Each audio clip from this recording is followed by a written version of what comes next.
ఆ ఆశయం నెరవేరేంత వరకు ఖచ్చితంగా వాళ్ళు మన మధ్యనే జీవించే ఉంటారు. అంటే ఇవాళ మనం ఇక్కడ మీటింగ్ పెట్టుకొని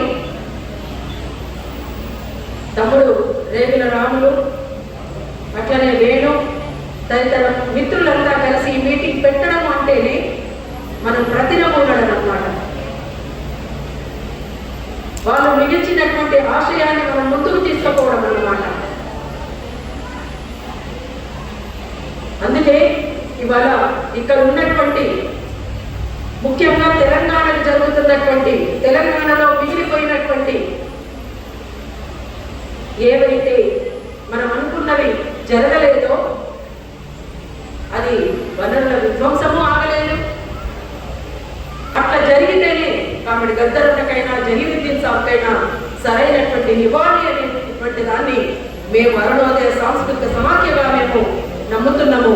కాబట్టి మా అభిప్రాయాన్ని మేము మీ ముందుంచడానికి కొంచెం ఆలస్యమైన ఇక్కడికి ఖచ్చితంగా రావాలనేటువంటి ఉద్దేశంతో ఇక్కడికి రావడం జరిగింది. ఈ ప్రాంతానికి నేనేమి కొత్త కాదు, ఈ ప్రాంతానికి నేనేమి కొత్త కాదు, మీకు పోరాటాలు కొత్త కాదు. ఈ పోరాటాలు చేస్తున్నటువంటి ఆరాటాలు, ఈ పోరాటాల పైన నిషేధాలు, ఈ పోరాటాల పైన కొనసాగినటువంటి నిర్బంధకాండ, ఆ నిర్బంధాన్ని సైతం ధిక్కరించినటువంటి ముందుకు సాగినటువంటి అనేకమైనటువంటి విజయాలు కొనసాగించినటువంటి తీరు మీ అందరికీ ఆరాధన మనంతా కూడా మీ కొత్తవి కాదు ఇవి. అందుకోసమే మీకు కొత్తగా మేము చెప్పాల్సినటువంటి అవసరం కూడా ఏం లేదు. అందుకోసం మనమంతా ఒకతాటి మీదకి వచ్చి ముందుకు సాగుదాం. తప్పనిసరిగా మనం కోరుకున్నటువంటి సమాజాన్ని సాధించుకోవడానికి, భావితరాలకు ఒక మంచి సమాజాన్ని అందించడానికి మీరంతా కూడా సిద్ధపడాలని మీ వెంట అరుణోదయ సాంస్కృతిక సమాఖ్యగా అంటే లైబ్రరీని కడుతున్నాము.